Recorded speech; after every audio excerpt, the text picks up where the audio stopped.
Assalamualaikum warahmatullahi wabarakatuh. Saya Husen. Saya minta maaf kalau memang jadi perhatian banyak orang. Saya cuma mau ngejelasin detailnya ya, kenapa saya bisa berani speak up, kenapa saya bisa berani untuk mengundurkan diri gitu. Awalnya tuh waktu Latsar 2020, setelah kita menerima surat tugas dengan detail anggaran yang sudah dibiayakan oleh negara, tiba-tiba hamin seminggu kita disuruh bayar uang transport. Yang bikin jengkelnya tuh ikut gak ikut sama rombongan. Kalau saya kan naik motor dari Pangandaran ke Bandung. Ada juga kan orang yang gak bisa ikut karena lagi hamil atau lagi sakit, itu juga disuruh bayar. Makanya bagi saya jengkel aja gitu. Tapi ya udahlah, saya bayar pada waktu itu. Terus di waktu lagi Latsar tiba-tiba ditagih lagi uang sebesar 350.000. Ya walaupun under sejuta lah, bagi beberapa orang mungkin bukan seberapa, tapi bagi kita nih agak berpengaruh gitu. Apalagi waktu itu tuh kita gaji selama 3 bulan belum dibayar. Benar-benar belum dibayar, lagi dirapel katanya. Oh ya udah gitu. Cuma kan jadi berat banget gitu. Sampai yang nagih tuh saya bilang, saya nggak ada uang banget. Saya kasih screenshot isi rekening saya, nggak ada. Di 500.000 aja nggak ada di rekening waktu itu. Jadi saya lapor aja di lapor.go.id, saya kasih cantumannya, saya kasih screenshotan penagihannya, saya kasih bukti transfernya di situ dengan kata-kata yang baik, dengan kata-kata yang saya pikirkan bersama teman-teman saya. Nggak lama dari laporan saya kirim, tiba-tiba dicari siapa yang lapor, karena banyak yang dituding, kasihan. Saya nggak mau ngerugiin orang, saya ngaku aja bahwa itu saya ngelapor. Dari situ ditelepon untuk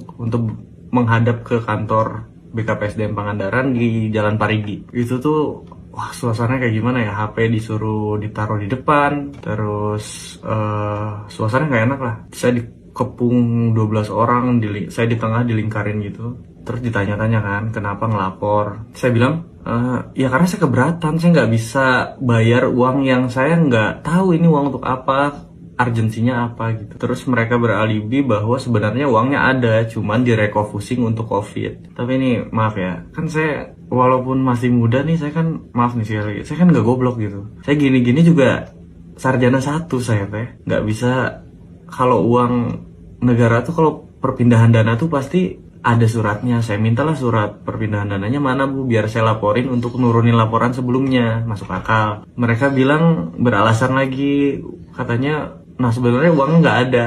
Jadi karena kamu latsarnya waktu awal online, tiba-tiba offline, jadi dananya belum disiapkan dari awal. Lah, kok jadi berbeda sama argumen sebelumnya. Saya nggak akan nyebut nama orangnya ya, karena sampai sekarang saya belum ada dikontak sama pihak Pangandaran. Setelah itu di sidang lah, ada 6 jam kali saya di kantor. Di sidang disuruh nurunin, diancam dipecat. Nah ini diancam dipecat juga lucu sih. Kamu katanya kalau laporan ini nggak diturunkan bisa dipecat karena bisa dianggap merusak nama baik instansi. Saya bilang dengan polosnya, karena saya waktu itu masih umur 24 atau 25 gitu. Saya bilang, ya udah Pak, saya minta surat pemecatannya hari ini juga, kata saya. Dari situ bingung aja mereka, jadi bukan ngancem ya, ngomong ke teman CPNS saya di satu sekolah, harusnya diawasin Husennya gini. Jadi ngerugiin banyak orang, saya jadi nggak nyaman kan.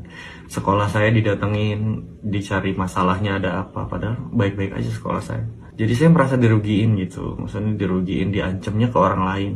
Saya nggak bisa tuh, kalau ngancam ke saya nggak masalah. Cuman kalau ngancam ke orang lain, itu berat lah bagi saya. Dari situ dipanggil lagi minggu depannya lagi untuk nurunin laporan. Ya udahlah, saya capek karena banyak yang dirugiin. Saya nurunin laporan sampai bulan Maret 2022. Itu tuh ada kasus lagi di instansi itu. Katanya ada CPNS yang ngambil uang kas. Tapi kok proses persidangannya nggak kayak saya gitu. Saya di sidang kayak saya tuh koruptor gitu, kayak saya tuh pembunuh gitu. Segitunya lah pokoknya, saya nggak bisa nerangin secara detail ya. Tapi kok yang jelas-jelas ngambil uang kas ini nggak ada sidang kayak saya, nggak ada rame-rame kayak saya. Saya tuh dulu ya, waktu saya ngelaporin, saya tuh dibilang di grup kabupaten itu, kalau Husen nggak nurun laporan, SK 1 kabupaten nggak akan turun.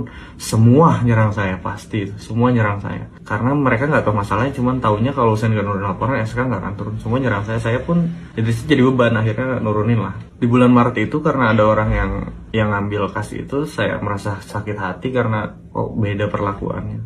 Dari situ saya cabut ke Bandung. sampai Bandung. Setahun saya nunggu surat pemecatan nggak keluar. Ya udah saya memutuskan untuk mundurkan diri aja. Berat sih. Orang tua juga berat.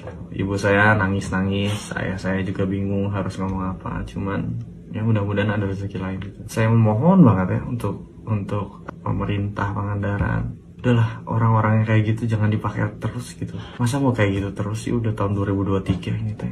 Masa saya harus nyembah-nyembah biar nggak ada lagi kejadian kayak gitu, biar nggak ada lagi orang-orang kayak gitu. Malu atau itu aja sih paling yang bisa saya sampaikan. Terima kasih banyak untuk atensi orang-orang di keluarga net.